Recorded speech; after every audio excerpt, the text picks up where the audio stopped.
Right, hello everyone. It's 4 o'clock. Tina Koto, and wishing you a very good afternoon wherever you may be. Thank you for giving up this hour of your precious time to join in the webinar. For our participants in New Zealand, hope you are staying safe and warm in your bubbles. And for our participants logging in from Australia and other parts of the world, I hope things are looking up and life as we know it will resume shortly. Hi, my name is Arthur Chin and I work at the Universal College of Learning, or UCO in short. Founded in 1902, UCO is a polytechnic and vocational institution with 4 campuses in the lower and central North Island of New Zealand. Our main campus is located in Palmerston North, and at the same time, we also deliver a range of certificate, diploma, and degree programs in Whanganui, Wairarapa, and Horowhenua. We are here today because we know how important internationalization of education is. COVID-19 has resulted in a number of disruptions for international students. However, the direct impact on international students have also led to a number of flow-on influences on domestic learners, institutions and community institutions are located in, business relationships and commerce networks, bilateral and multilateral relationships between countries. The more we think about its impact on international education, the clearer it is that our understanding of internationalization is going through what I would describe as a tectonic shift. There is one purpose for this webinar, and it comes in 2 parts. The first part is to understand the impact of COVID-19 on countries that traditionally have a high number of their young people going overseas for their education. Why is this important? Well, prospective students from different countries have different motivating reasons for why they choose to go overseas for their education. This includes what they choose to study, their ultimate destination of choice, and a set of expectations around pastoral care and student experience. If we understand how COVID-19 has influenced these motivating reasons, we'll be in a better position to reach out to these students. And this leads us to the second part of the webinar, which is to support institutions to develop appropriate recovery plans based on what are personally important to international students and to their stakeholders post-COVID-19. And before I introduce the first panelist, can I ask that you provide me with your feedback on 3 polls? Your feedback will be very useful in shaping the discourse of international education. And the polls will come up on the screen shortly. Thank you.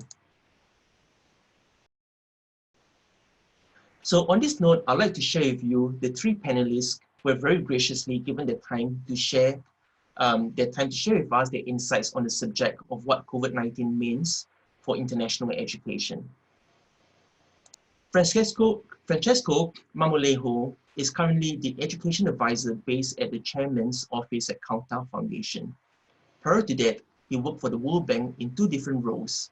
Initially as the Higher Education Global Coordinator based in Washington, starting in 2012, and from 2016, Francesco was the lead for higher education covering India and South Asia. Between 1995 and 2002, Francesco was the founding executive director of the Consortium for North American Higher Education Collaboration, a network of more than 160 universities across Canada, USA, and Mexico. While based at the University of Arizona, Francisco was also the assistant vice president and affiliated researcher at the Center for the Study of Higher Education, the affiliate faculty at the Center for Latin American Studies. Francisco's experience in internationalization doesn't stop there. He was also on the American Council as an education fellow, the academic vice president of the University of the Americas in Mexico, and an international consultant for the OECD in Paris. Francisco has received honorary doctorate degrees from his alma mater, the University of San Luis Potosi and University of Guadalajara in Mexico. And Francesco, I understand that today you'll be speaking to us about some of your understanding of the impact of COVID-19, particularly on the economy and on India. So these are drawing on some of the experiences that, that you are very familiar with. Over to you, Francisco. Thank you very much, Arthur. I appreciate this opportunity to share some perspectives. I think, let me try to put a screen here. I will try to share the screen with the audience. Here we go. Let's see, please. Please tell me if it shows the screen.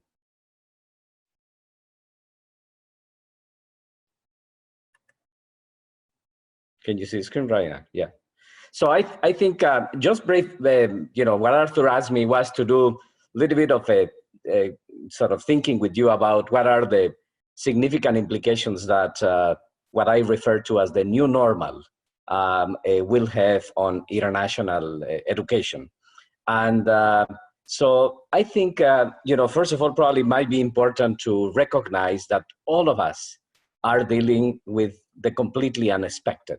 So I think nobody can claim to tell that what it has happened in the last 3 months was something that it will be on the horizon.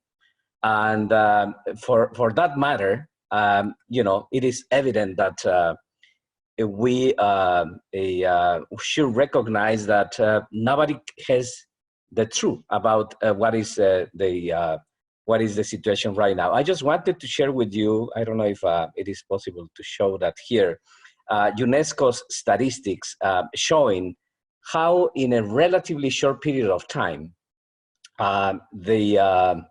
unfortunately, it cannot, yeah, here it is. I don't know why it is not here. Well, anyways, why in a relatively short period of time, literally all over the world, closures of schools were happening in a way that now we are talking about more than 200 million students in higher education in the world which are not attending schools, which are not in colleges and universities. And of course, there are significant ramifications of that. There is nothing I can specifically, I should tell you about that because I know that all of you are experiencing that on your respective institutions and on your respective countries.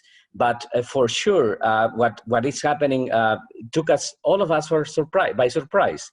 So it is not possible to anticipate precisely what are those significant implications. There are, of course, significant economic impact of that. We can see that right now just by fact of countries in which students are demanding the tuition and fees being returned because they are not being exposed to the full educational experience. We see the case, of course, of many international academic programs being shut down. As you know very well, many of the summer programs that many institutions usually have in place are being canceled. We see, of course, the significant and traumatic situation of many people being strained in different countries that were unable to return to respective homes. Just to give an idea, here in Qatar, in Qatar Foundation, where we have a total of 20 different educational institutions from kinder to higher education, still there are 500 students which were unable to return to their countries, for which we need to care. And also we need to continue providing them with the whole set of not only educational, but also health, mental health, and many services that need to be provided to them. So, of course, all of that is something that was not, it was, I might say, unthinkable relatively recently. So, many institutions, as you know well, basically have been having to address the urgent while delaying the important. And, so far, the transition towards the remote teaching has been happening. In some cases, again, going back to the case of Qatar Foundation, we were able to transition just in one day to the remote teaching because there was a significant, crisis management plan due to the blockade that the country had in place, and that in a way it helped to do this transition immediately. But in many more countries, unfortunately, that was not the case.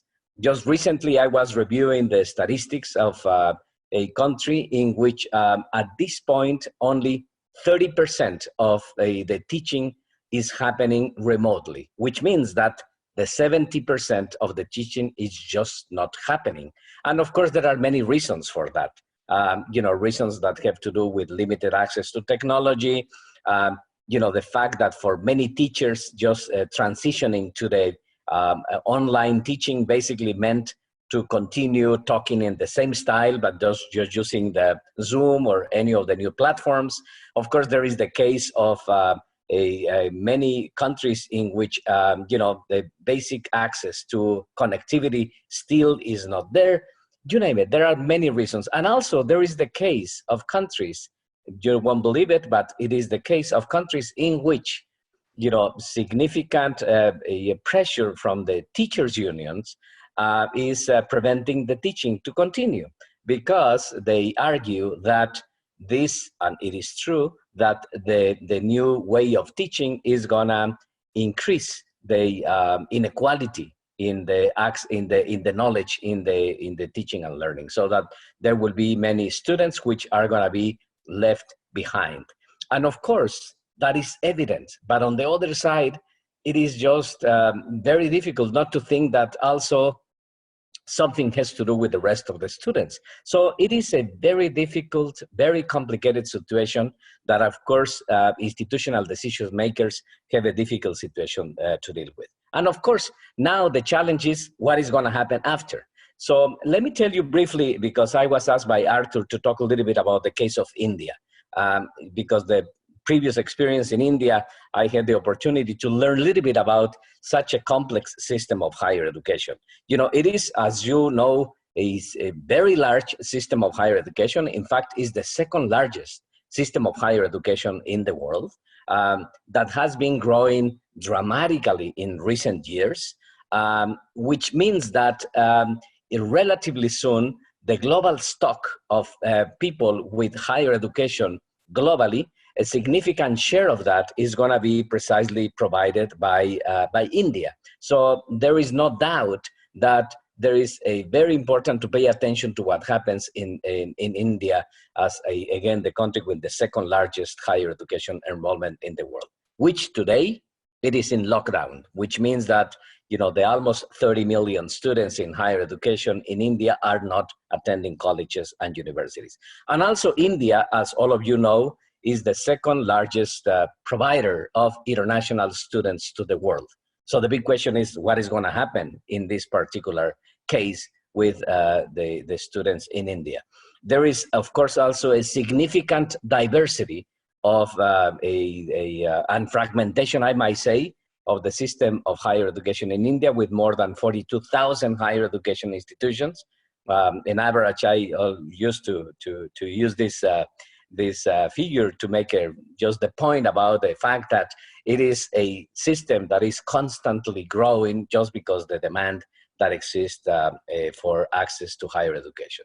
So now higher education institutions in India are facing the big challenge of how this situation is going to impact the future. In which way, for instance, the typical cycle that now institutions are supposed to get into right now is going to be disrupted. How the new admission process of the institutions is going to happen, and how, and even if institutions will be open in the next academic cycle. As you know, many countries now are facing the hard decision to have to start the new academic cycle remotely. So are students going to be considered the possibility of attending a college in another country or not? So of course, there are significant implications of that. So Study Portal recently released, made available its data about what students, prospective students interested in going abroad are considering. And unfortunately, there is no information about New Zealand, at least for the public domain. Most likely the subscribers have access to that information. But in the specific case of closer to New Zealand, the case of Australia, it is very clear that students that were considering the possibility of going abroad now are having second or third thoughts for a variety of reasons. Important family decision, and you know, uncertainty about the fact that probably traveling might not be possible. Of course, the expectation that since there will be a significant economic recession in the world, and India will not be the exception, of course, as this is a very important family decision from a financial standpoint, that might be a decision that eventually may be delayed, may be reconsidered. Recently, at the global scale, I was looking at those numbers that apparently about 40% of those students who were considering going abroad, at least for this semester, are reconsidering again, are not thinking about that anymore.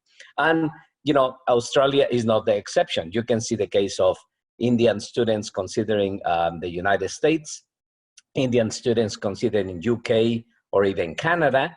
In all the cases, there is a drop in the willingness of those students to go abroad. So in other words, in summary, it is expected that fewer students will consider the possibility of going abroad from India, from China, which are South Korea, which are the major country destinations. Just to give you an example of Qatar, right now the government has announced that, you know, the request of Qatari citizens to go abroad, which are supported by government, it has been suspended.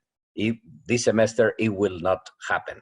So of course that is the significant factor to consider. So what? And then the so what factor, and of course my colleagues Kerry and Chris will elaborate on that. But definitively this is both quite a crisis situation, it's quite a challenging situation, but also it's a time of opportunities. And I think when we go sort of beyond the traditional scope of internationalization, based mostly on mobility, we should recognize that, of course, this is an opportunity to exercise new ways of internationalization. And I would just venture to tell you 3 items that you may take in consideration. One is that more and more institutions will have to consider the efforts of internationalization at home, ways to provide an international dimension to all the students, just not to the few students that considering going abroad, but to all students, to provide them with that opportunity by making available more of the a global dimension into the curriculum, with the availability of the local resources, and of course, now the availability of technology that may provide those means that the issue of traveling may not provide anymore. Programs of virtual mobility. There are a number of those initiatives that are now in place all over the world that certainly institutions will have to consider.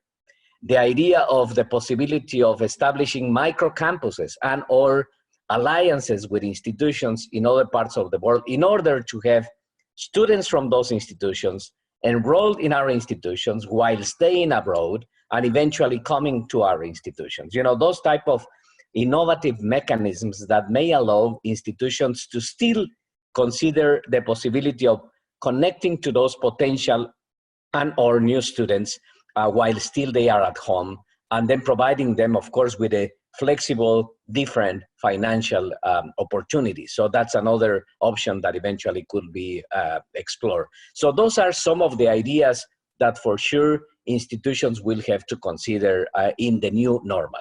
Now, the case of New Zealand is very interesting because New Zealand is gaining a reputation right now in this crisis as a country that is doing things well, as a country that is becoming kind of an exception.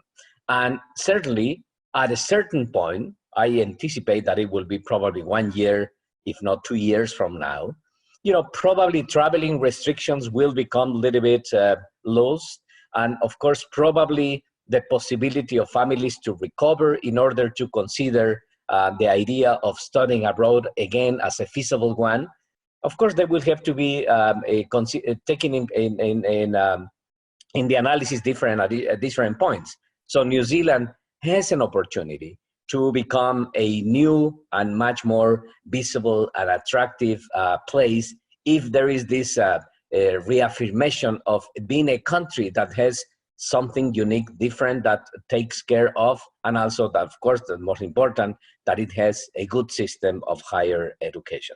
So, of course, significant implications. Nobody can tell you what is the truth, If somebody's telling you what is the truth, most likely he or she will be wrong, and because this is completely unexpected. And of course, this is an opportunity to recognize that, as a final reflection, we like it or not, we live in a world which is increasingly interdependent, interconnected, and of course, what happened today to us is something that is going to be part of the new normal. So I will defer to my colleagues to go into the details about the specific points. Oh, thank you so much, Francesco. This has been definitely very interesting.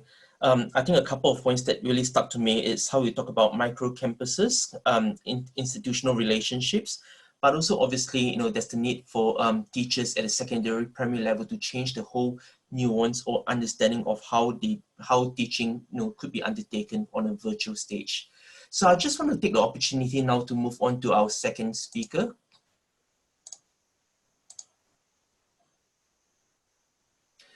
So Chris Strotz is Market Research and Data Manager at QS. So in his role, Chris is responsible for both the international student and domestic student surveys. At the same time, Chris undertakes bespoke market research projects for educational institutions across the Australia-Pacific region.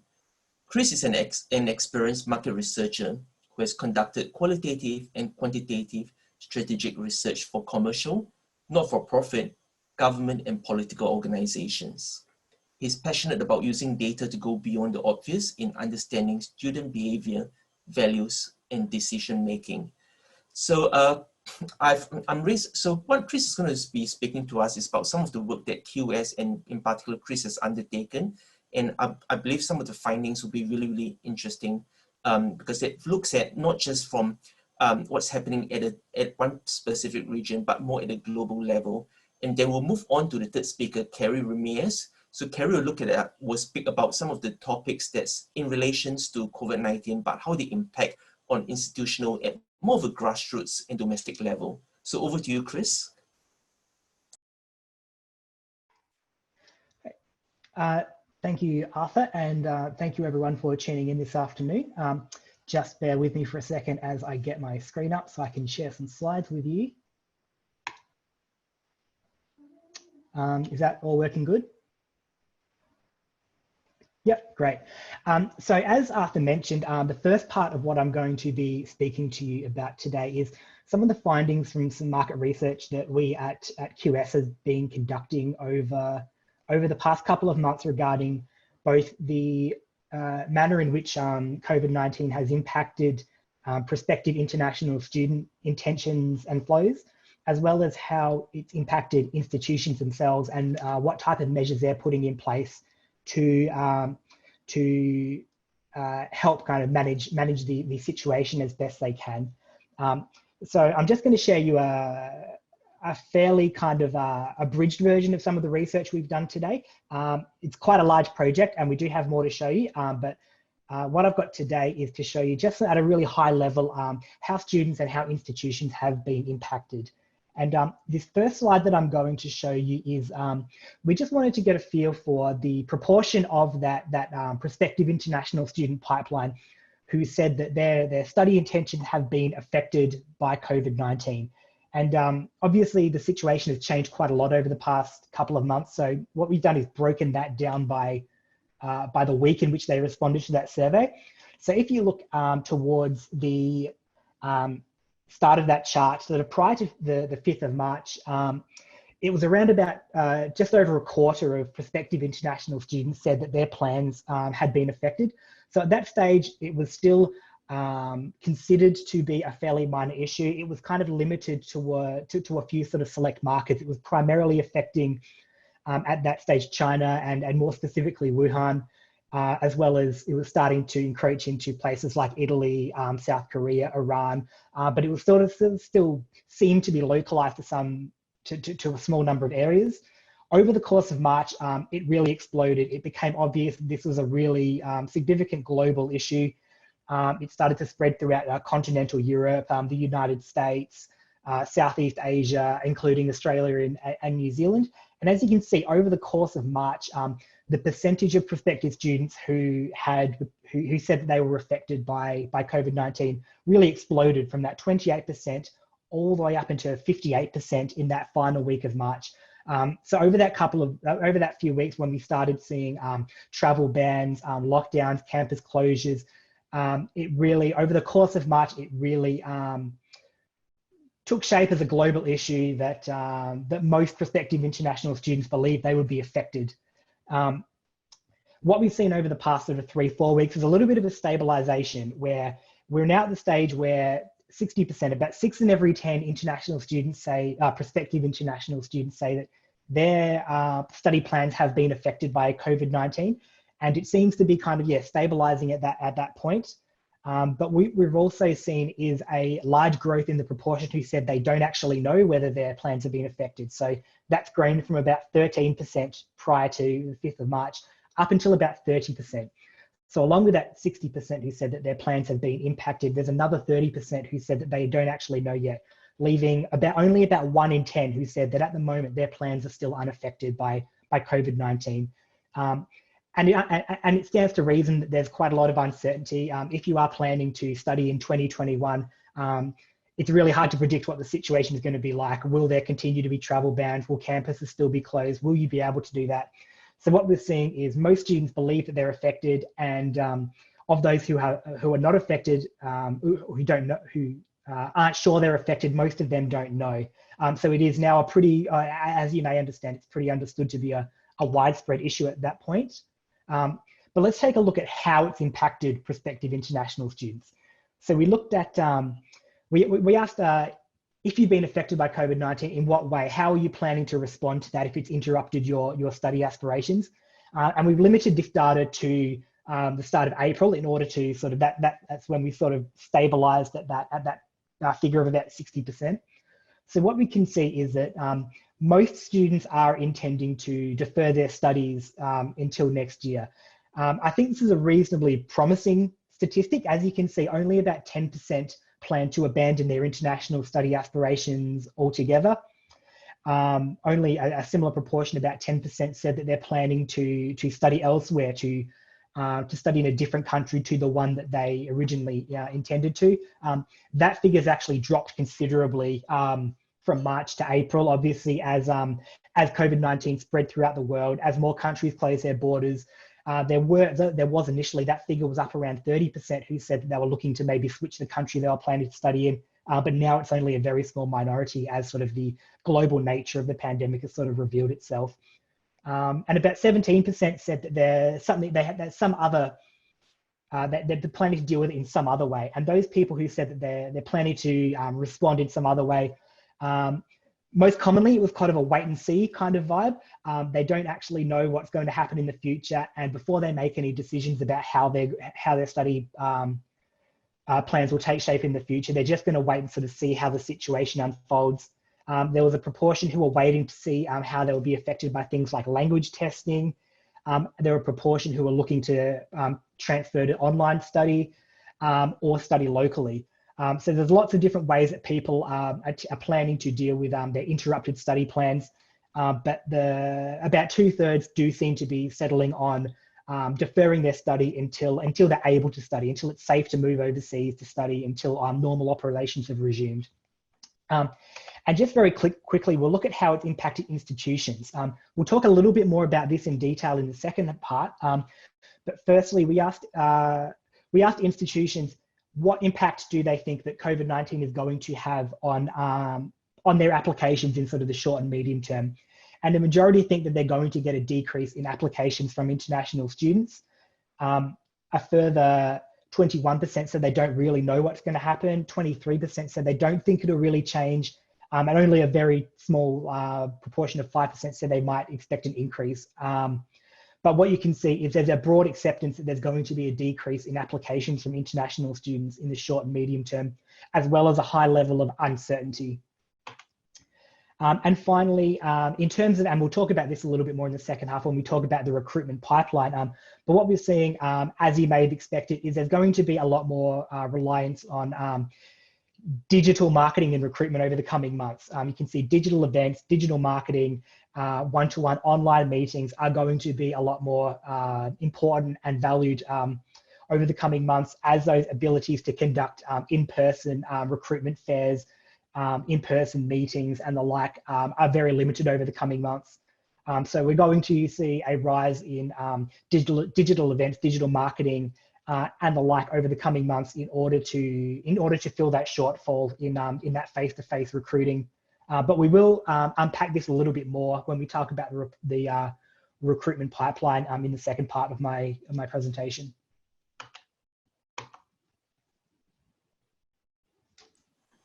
Oh, thanks, Chris. This is really very insightful. Thank you for that. It's a bit shocking, isn't it? If you put together the percentage of students who are considering deferring, as well as 21% who at this stage do not know, that adds up to 72%, a whopping 72%.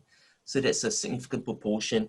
And I'm also quite intrigued, but at the same time encouraged by the fact that there are a number of large English testing agencies. We're talking about IBT, TOEFL, and obviously IELTS. In view of the coronavirus influence, they have started to look at online mechanisms. So in fact, both organizations are now allowing international students to sit for their placements tests online. So that's really encouraging. Thank you for your presentation, Chris. Now we'll just move on to the third speaker. Our third speaker, sorry, just give me a second.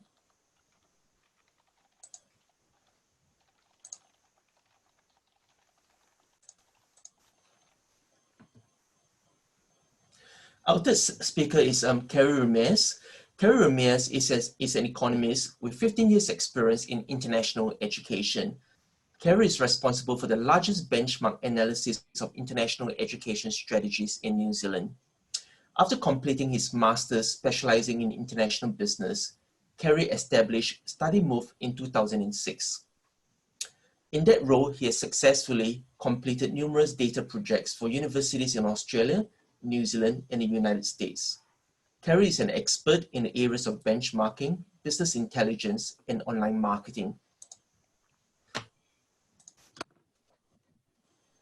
I've asked Kerry to speak to us, and again, with New Zealand being, with Australia being New Zealand's closest neighbor, I thought it'd be quite useful for Kerry to provide us with an overview of the impact of COVID-19 on international students and also on education providers in Australia, covering some of the different sectors, including the TAFE sectors, the private institutions, and the university sector.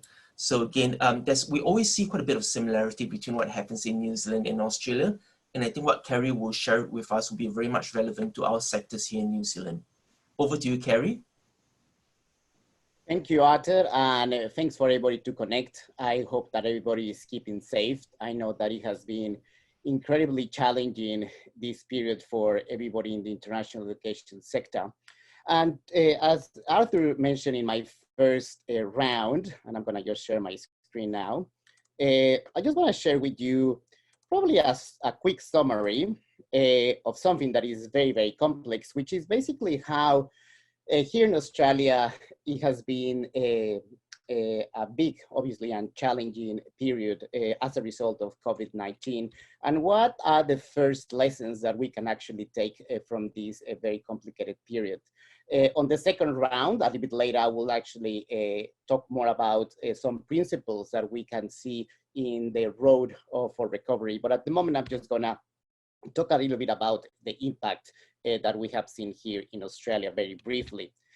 I think it's important to remember that here in Australia, before COVID-19, we were already dealing with an emergency. We started 2020 dealing with a bushfire crisis, which of course it was a big challenge and it was a very difficult situation for the country. And for the international education sector, it was this concern that Australia could actually be having an issue in the perception of international applicants in particular, thinking that Australia was not a safe destination anymore.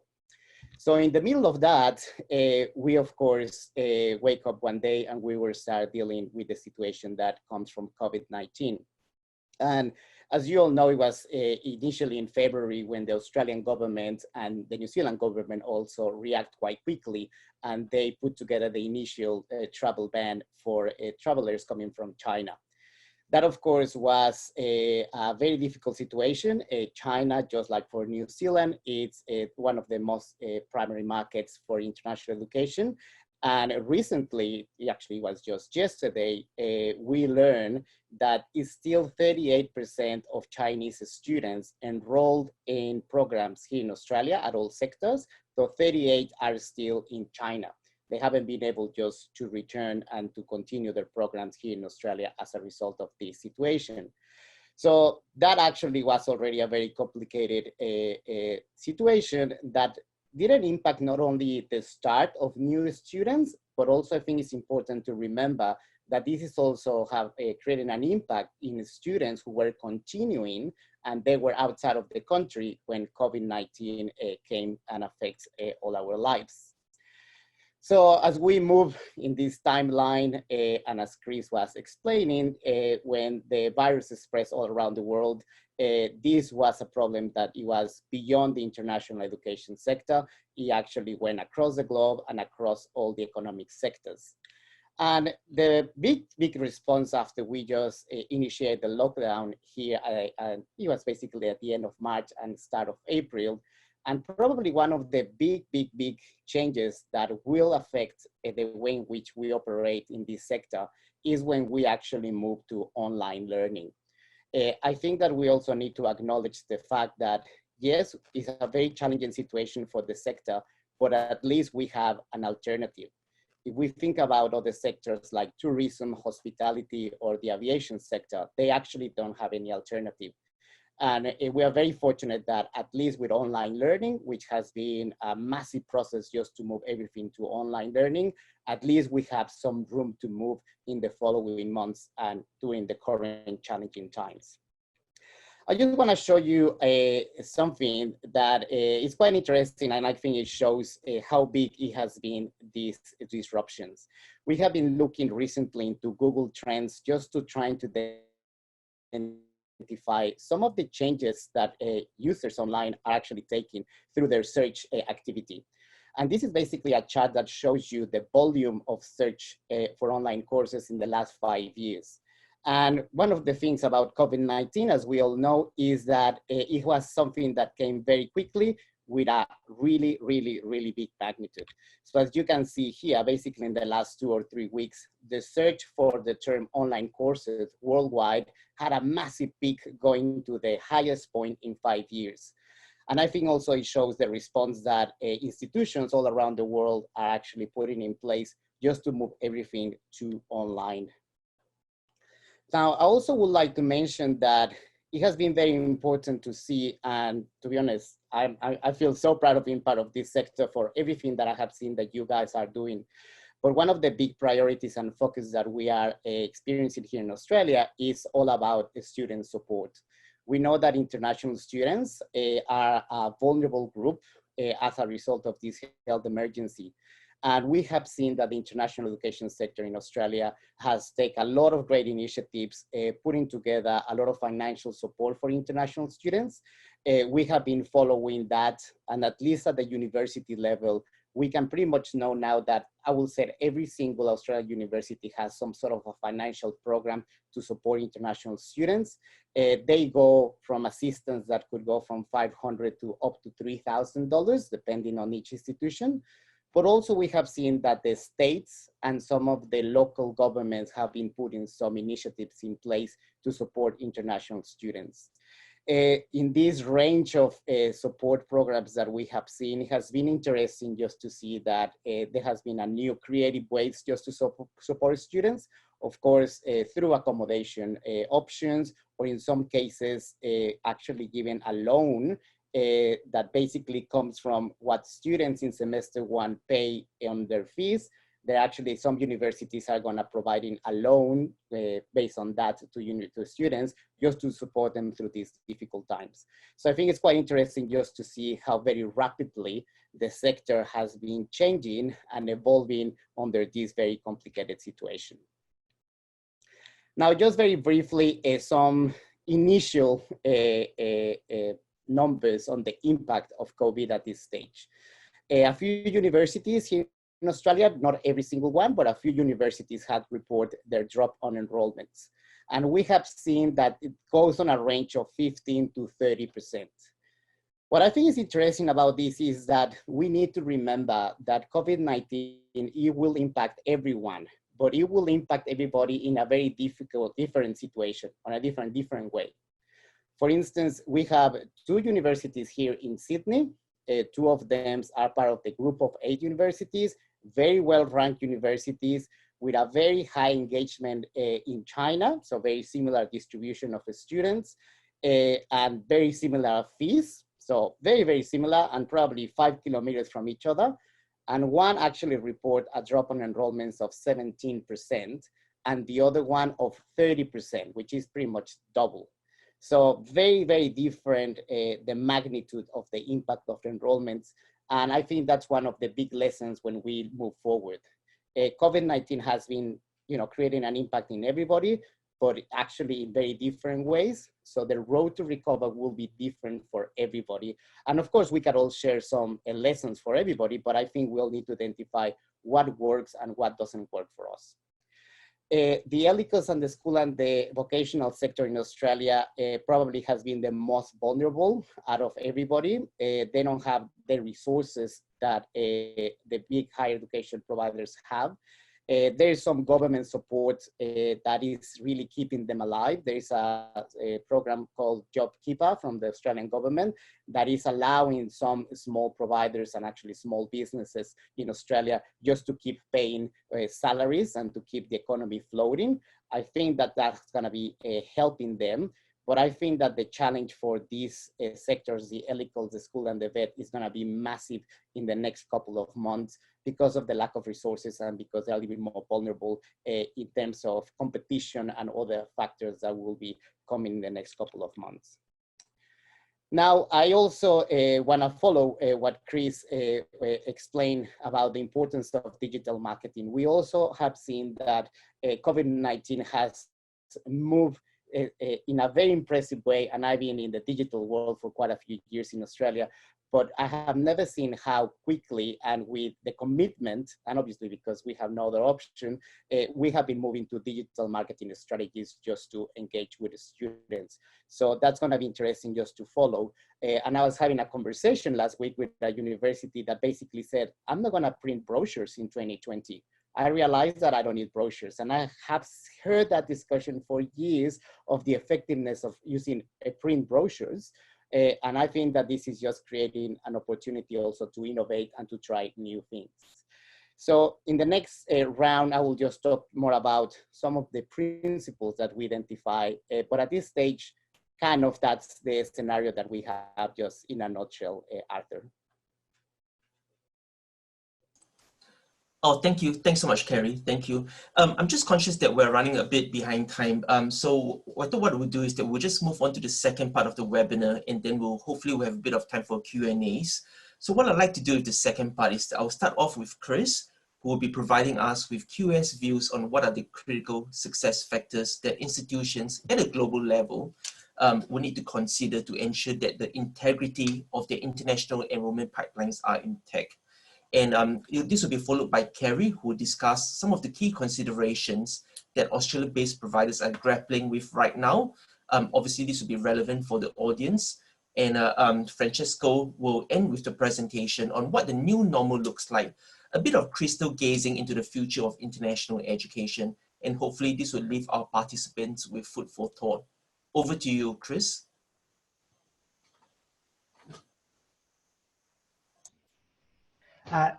Thank you, Arthur. And yeah, so the second part of my presentation today is just going to be a little bit of thinking about what institutions can do to maintain that that international student enrollment pipeline in the future for when sort of normal order is restored.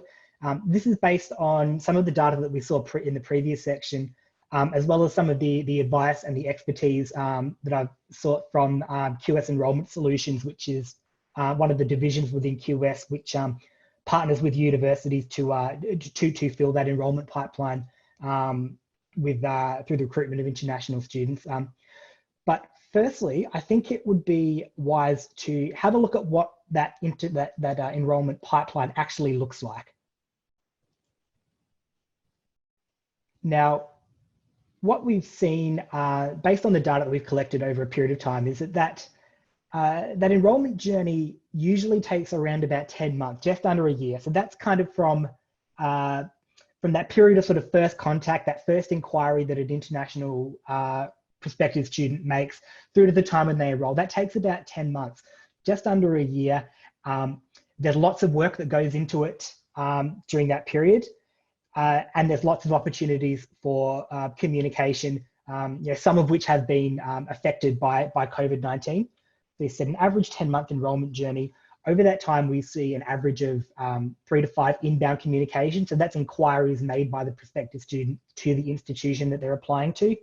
And we see an average of 15 to 30 outbound communications.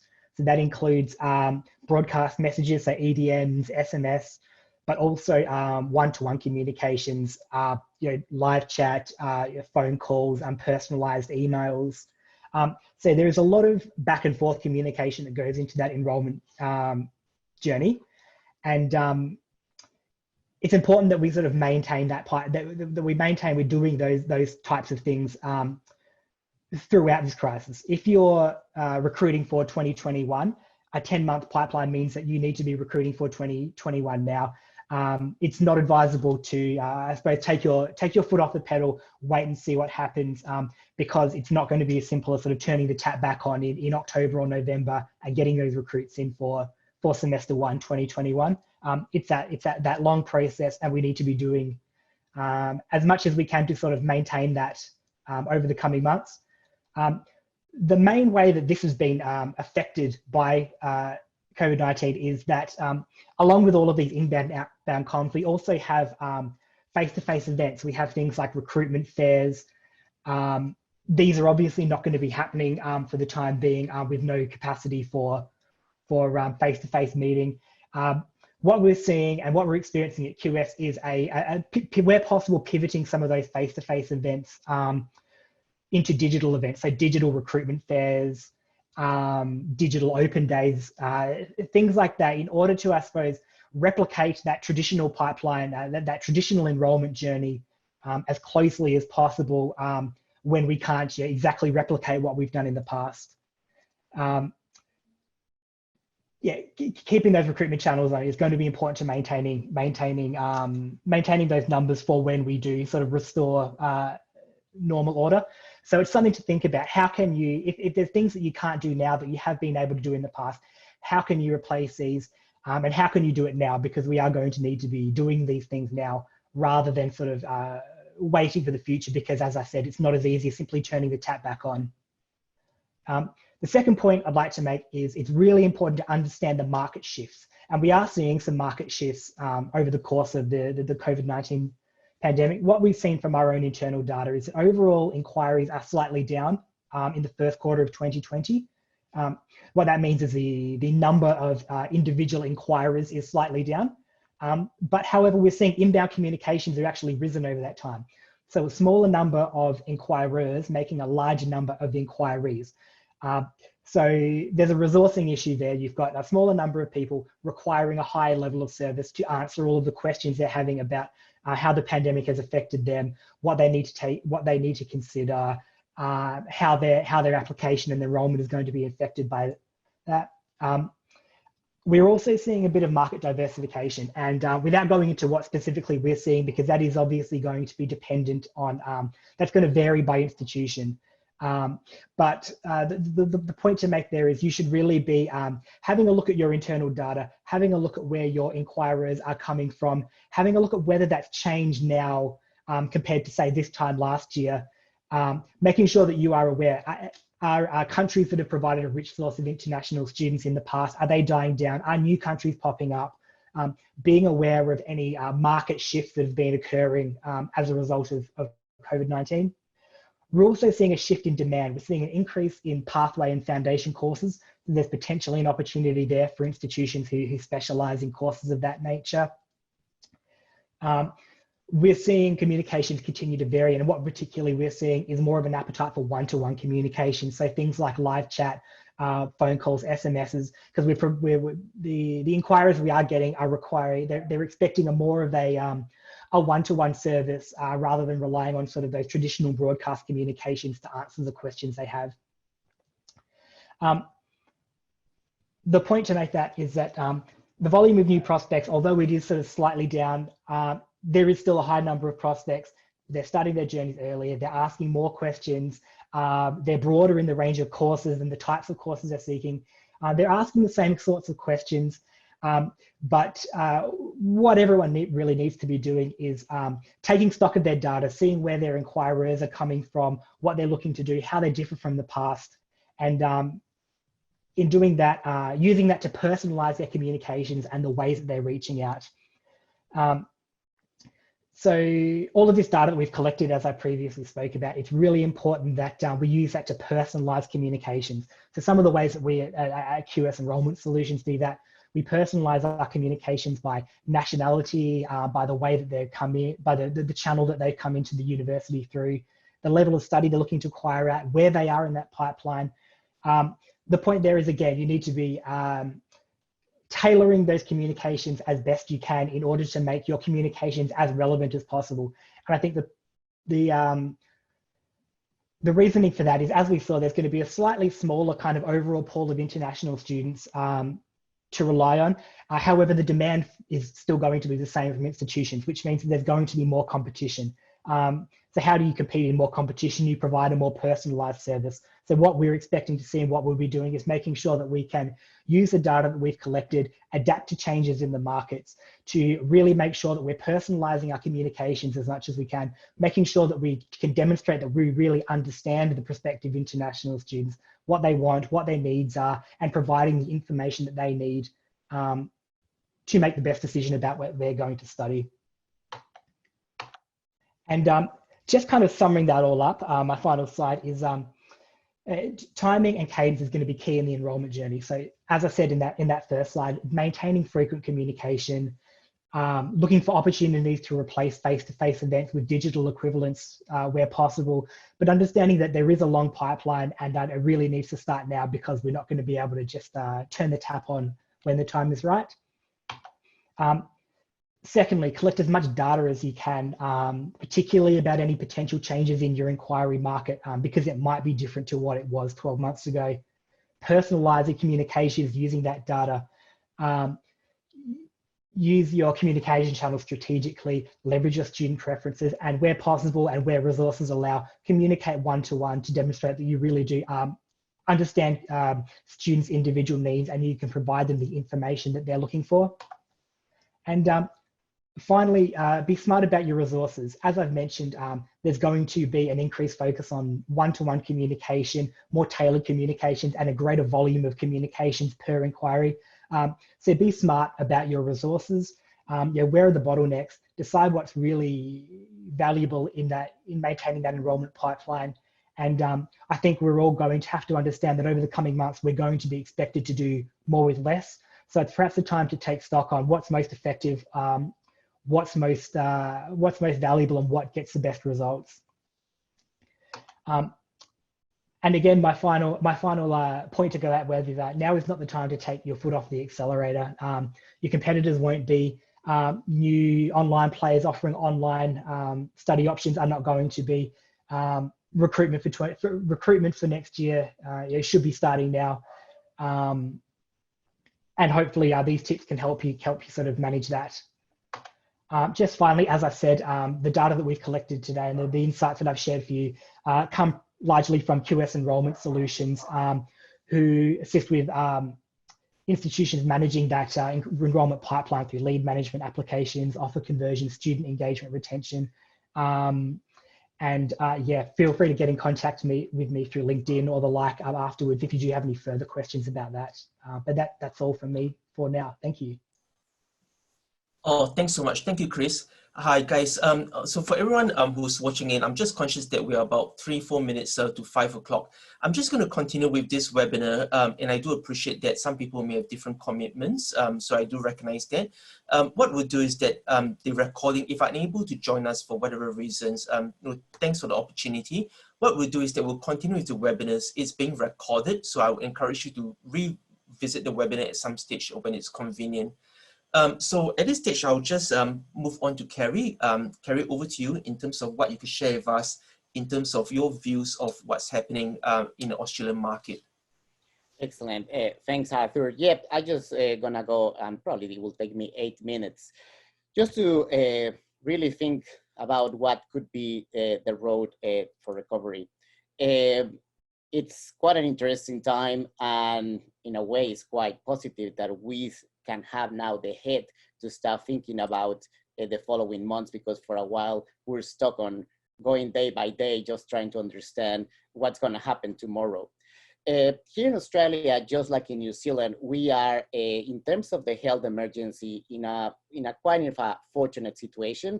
We have seen a very nice trend of daily number of COVID cases, which I think that's why we are now in a position to start thinking about the future. And in terms of the recovery, we have been doing a lot of research and data, and the people from New Zealand in particular that know that I'm a data geek, it's interesting that at this time, there are so many uncertainties that I don't have any kind of like data to tell you in terms of how we will move forward. So instead, what we have been doing in the last couple of weeks, we have been doing a lot of research on what it could be some of the principles that institutions, and this actually goes to education agents and everybody that is part of the education sector, some of the principles that we believe we can follow. I'm sure that there will be probably more, but at least I just want to talk about 3 that I think that are very, very important, and hopefully this will really help you in your plans for the future. The first one that I think is very, very important is that we are gonna need constant forecasting. I think that any organization is gonna require to review their plans actually more constantly than ever before. It's common that institutions, especially education providers, they have a yearly plan, and based on that, you will move forward. But nowadays, I think we're gonna start thinking about quarterly review of forecasting, or even monthly in some cases, because we're in a very, very uncertain situations, and things really change very quickly. And I'm just gonna give you an example of that. 2 days ago, I woke up, as many other people, I look into my Twitter feed, and I found this. Basically a very positive news that University of Oxford is actually very positive that maybe by September, we will have something that, if not, will look like a vaccination for COVID-19 or something similar like that. That itself is a game changer, but I still don't know if it's gonna happen or not. And this is a good example of how quickly, with the information that we are getting, things are changing so quickly. And I think that in a way, that's what is driving us mental to all of us, that we cannot really foresee what's coming, and the information is flowing very quickly. So for that reason, I think we just need to start with embracing the fact that we are actually on a very uncertain time. And the best thing that I will recommend to institutions is just to start looking into some scenarios. Scenarios that will allow us just to manage the risk, and will actually help us just to have a plan so we can actually move in this recovery plan. We don't know when the borders will be open. We don't know if the economic impact of COVID-19 in some markets will actually reduce the number of students willing to come and study international education programs. But we need to start thinking about having some scenarios just to really start moving into what it will be the next couple of months when the recovery finally comes. Now, the second principle that I will suggest is in regards to flexibility and evolvability. I think that we really need to be flexible in the way in which actually we are operating. And it sounds like something that makes sense, of course, but I think there are some elements on that that we can actually put in place. The first one, I believe, is to identify our limitations as education providers, or as education agents, or as governments that are involved into all this. And let me give you a good example of that. A couple of weeks ago, I was talking to one of our clients. It's a university in Australia that it was considering to accept IELTS and TOEFL that expire more than 2 years ago. So the logic behind that is like, the students cannot actually take any IELTS, any TOEFL, because IELTS and TOEFL are closed. This is a couple of years ago, weeks ago. So maybe if actually expand to accept students who are 3 years, which it could be a controversial policy, but that's what they were actually trying to understand. So they were trying to find out if that was feasible or not. And then they explained that internally, that institution, their academic requirements to change them is extremely difficult. It's a process that it will take 6 months. So a couple of days later, I received a phone call and they said, you know, that's not even gonna happen because I'm limited to do that. So I think that that's a very interesting step to move forward, to start to see what can you do in these terms of flexibility and what cannot be done. That also goes to online education. We know that online education has been a really good plan B at this stage, but there are some programs that are definitely not gonna work. They need the face-to-face interaction. But at least an assessment of that will really help in the plan to recovery. So when you go back to market, you know what can you do and what you cannot do. In the same way, you also need to identify your strengths. And it's interesting that the same university that it was telling me that changing their entry requirements, it will be very, very, very hard. They actually were telling me that instead, changing their academic calendar based on the policies and the structure that they had, it was actually that it was very easy to do. And now they are thinking of having probably 1, 2, 3, or 4 or 5 different entry points instead of only semester 1 or semester 2. And in that way, they will actually embrace the benefit of online education, because online education, it doesn't need to start in a particular period necessarily. So they are using that flexibility that they have, that strength, to really embrace the change and really move forward towards that. So flexible and evolvability, I think, is going to be a very, very important aspect of how we move forward, because we basically don't know the impact of COVID-19, and also we don't know how things are going to change in the next couple of months. Now, finally, number 3, and I think this goes very in line with what Chris was telling you, I think it's the third principle, which is certainty. Which being certain in a very uncertain situation, it could be a challenge. But I think we just need to provide our students, our prospective students, their parents, and also the education agent, with as much certainty as possible. I think that it's important just to say, look, if you're not gonna be able to start, let's say in Feb, we're gonna have this option for you, or we're gonna have a clear refund policy for you. All that additional information is going to be very, very well received, and it's really going to help us to move forward.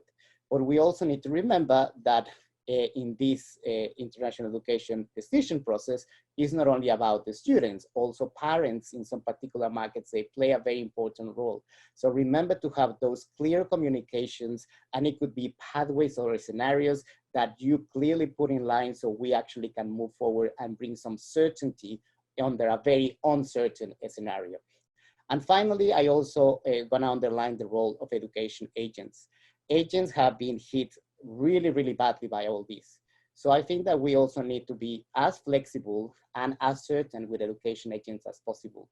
Some universities here in Australia are doing something that I think is a clever thing to do, which is if the student starts a program on an online course and takes 1 or 2 subjects, I think papers is the right term to use in New Zealand, I will pay commission pro rata for that. And in that way, I will support the in-country important job that agents are doing into all this.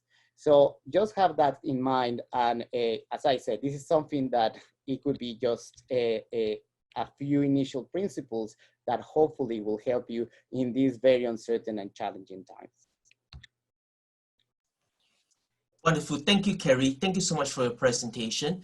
Now we'll move on to the final speaker, Francisco. I'm conscious that Francisco has got a meeting that he needs to head off shortly. So over to you, Francisco. Thank you very much, Arthur. I think there is not too much that I can add to what properly both Chris and Kerry have indicated. I just would like just to finish with just a final comment on the fact that, you know, this new normal, of course, it is, it should allow us to think that it is possible to redesign, rethink what we do in higher education, and more specifically on international higher education.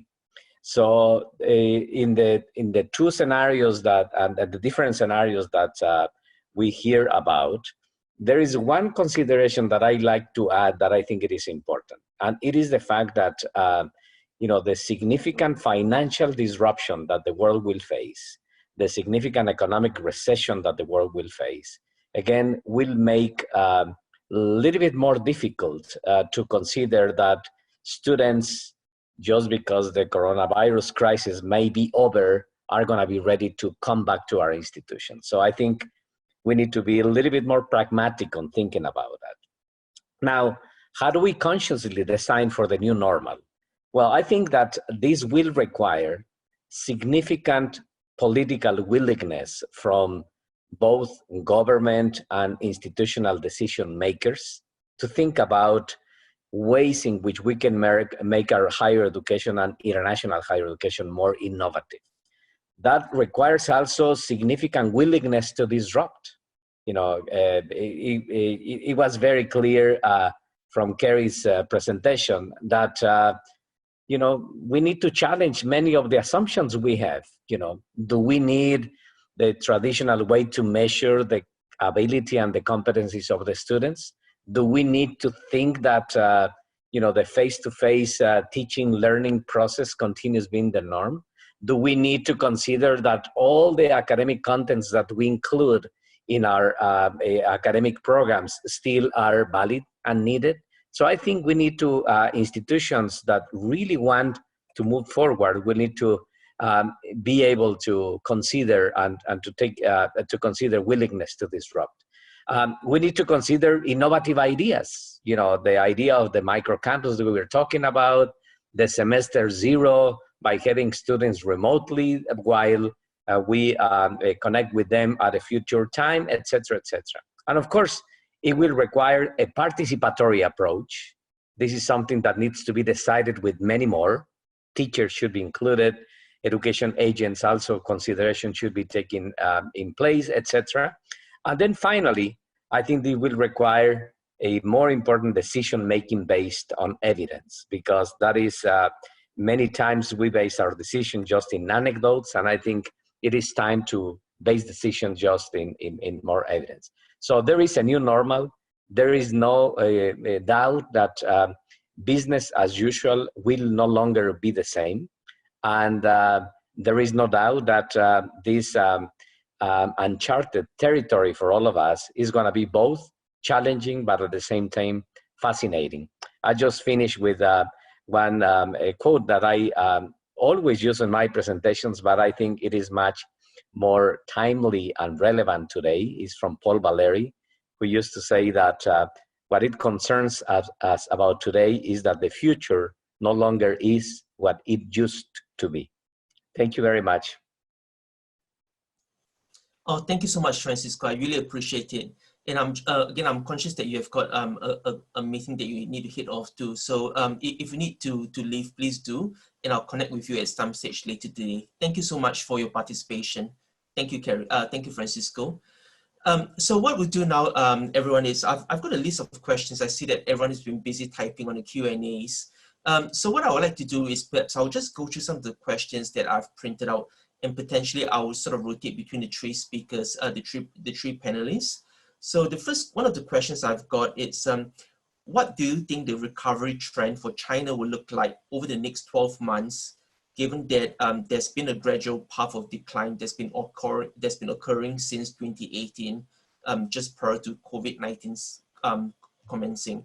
So I might direct that question through to Kerry. Are you comfortable with that question? Yes, Arthur, and that's a very interesting question. Before COVID-19, that was the question that we had here in Australia. What will be the demand that we will see from China in particular? We knew that it was slowing down. In fact, our estimates were showing that for the first time, for higher education, this is only, we're expecting probably a low growth of about 2%, but we knew that it was not sustainable. It was not going to happen. Now, China, interestingly, is going to be probably one of the first countries that we're going to be able to assess, because they obviously went through the health emergency before anybody else. They already report a dip in the quarterly GDP. So it's going to be quite interesting just to follow in the next couple of months what's going to happen. We know that it's not going to be as it was before. We know that the market already was showing some slowdown, but that doesn't mean that it will still remain, that's my assumption, it will still remain as probably the largest source of international students, probably in 2021 still.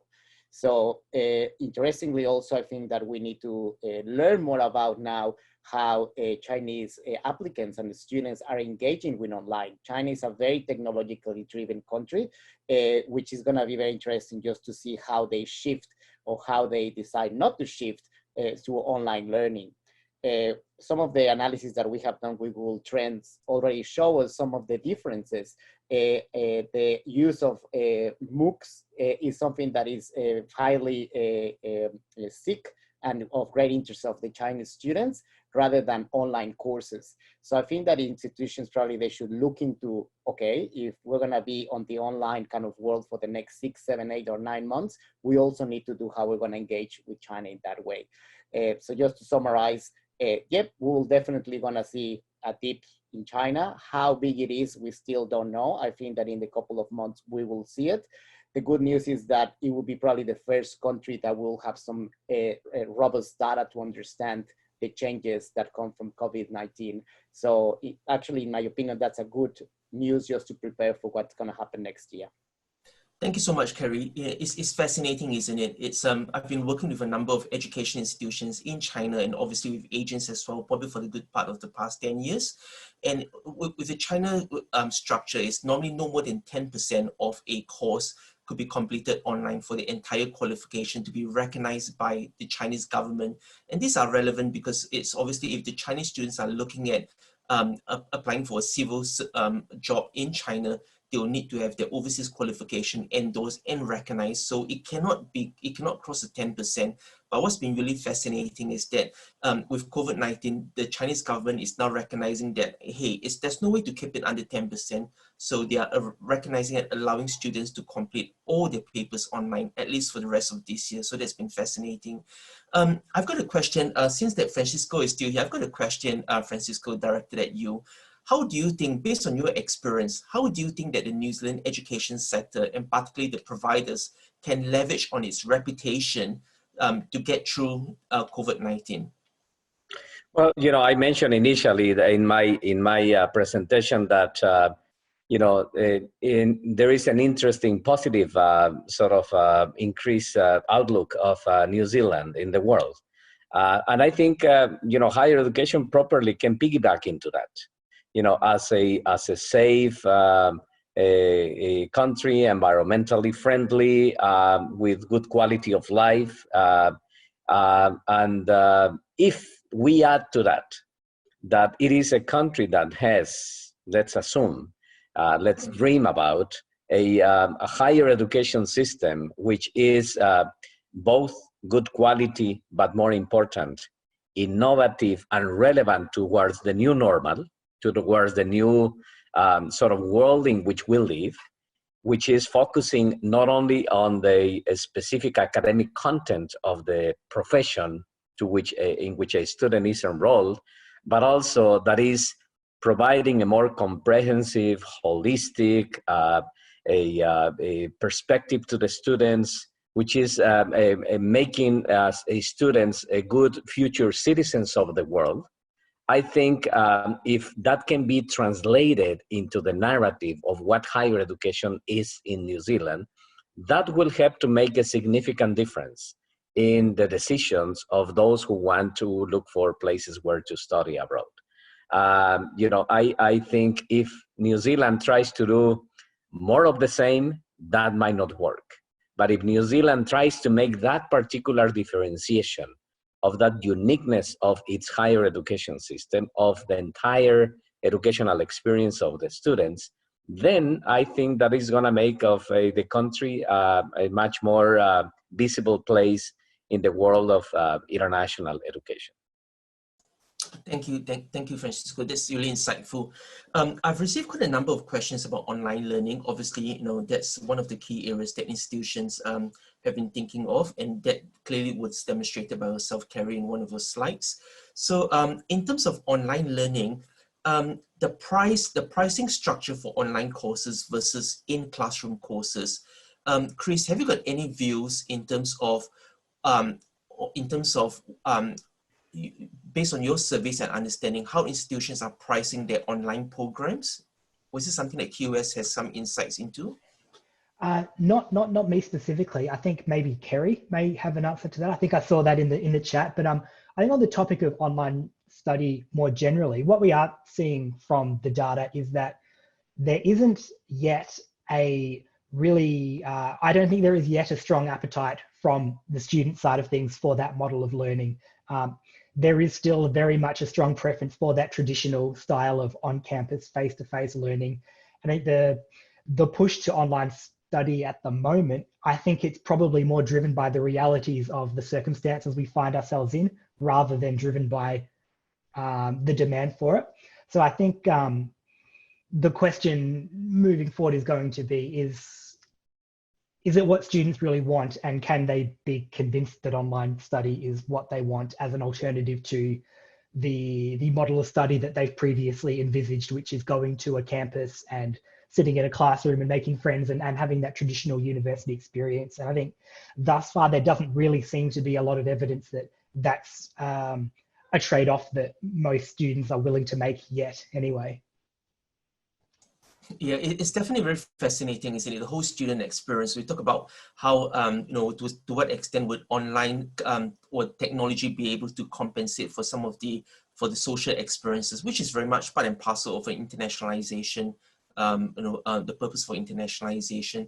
Might just move to you, Carrie. What are your views from a pricing point of view? So these are some of the questions that we've been getting quite a lot that's coming on the chat box. Yeah, we have been following fees, and in fact, StudyMove has been tracking fees for all Australian universities and New Zealand universities for 5 years now. And we have closely looking into the differentiation that may exist for online learning. What is quite interesting is, and because this is evolving by the week, is that at least until last week, it was about, I think, only 2 or 3 universities only in Australia who have a price differentiation for online learning and not online learning. Now, this also comes with this, it has been one of the big discussions that we had on online learning for years on how putting in a lower price could actually have a perception of a lower quality.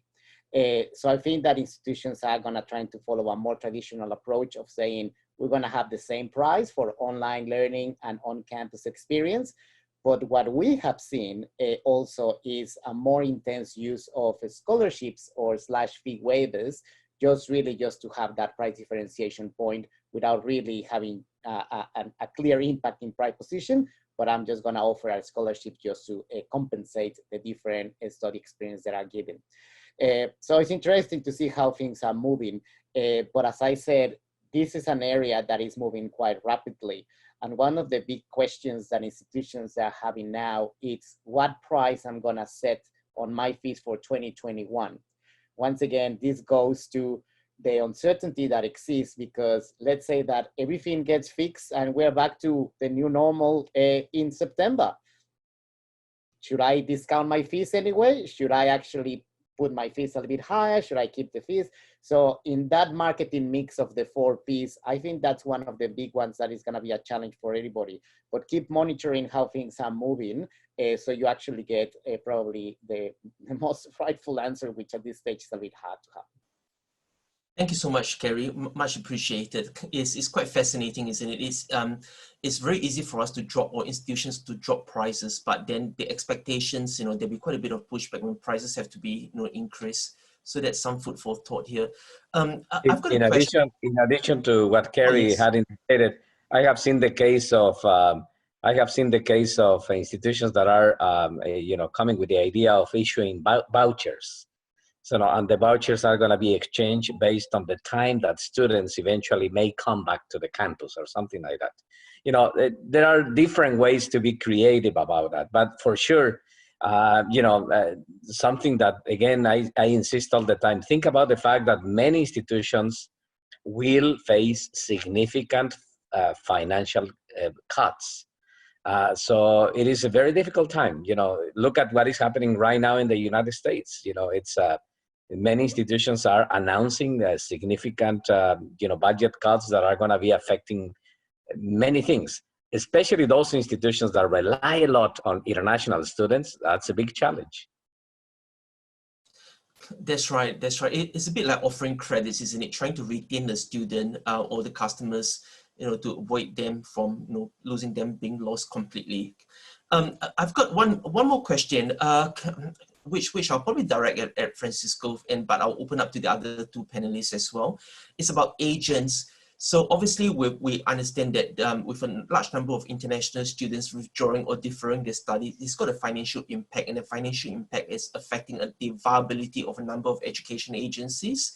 So I was speaking with a number of agents across in China or in Greater China countries, and someone was telling me that a number of agencies are closing at a rate of about 50 a day. We're not talking about 50 independent agents, but 50 agencies are closing a day because they have to refund the commissions that institutions have paid to them. And many of the agencies are so dependent on, obviously, what happens at the institutional level overseas. We have short-term study tours, longer-term programs, but every single one of those channels have been affected. So I might direct you, Francesco. Where do you see the future of agents? Well, I think, educational agents also will have to reinvent themselves as well. This is, this is an opportunity also for the system to get rid of some of the practices that eventually are being questioned at the international level in terms of, how aggressive maybe agents, and also, what are the limits of the ethical dilemmas that the profession of education agents are facing. So which ones are the ones who will survive? Again, the ones which have a much clear define that line of where are the limits of these ethical procedures. The ones who already have gained reputation as being serious in the work they do. And the ones who really see the true sense of the profession, which is guiding students towards the right decision, not just because the economic considerations associated with the fee. Thank you so much. Any comments from yourself, Chris or Kerry? Nope. No, not from me. I think Francisco said it pretty well. That's great. Hey, thanks, guys. I'm conscious that it's 5:25. So I might close off this webinar now because my understanding, obviously, it's past 5 o'clock here, and also a number of us have other commitments as well. So normally, if we're in a conference room, this is where I'll actually ask the audience to put their hands together for our 3 panelists to show their appreciation for your time and for your valuable insights. But in this case, it's one of those challenges, isn't it? Technology is a bit limiting. So on behalf of all the participants who have taken out time out of their day to join us in this webinar, a massive thank you to Kerry, Chris, and to Francisco. There are also a few other people from UCO that I would like to give a shout out to, and they are Tessa, Montes, and Ashley from UCO's recruitment and marketing team for pulling this together. Thanks so much for your work, guys. Stay safe, everyone. Thank you so much. And what I'll do again is that a copy of the webinar will be posted on UCO's website, and that should be up in the next 48 hours. So I encourage you guys to have a look at it. Thank you once again, and have a good afternoon and stay safe. Thank you. Cheers.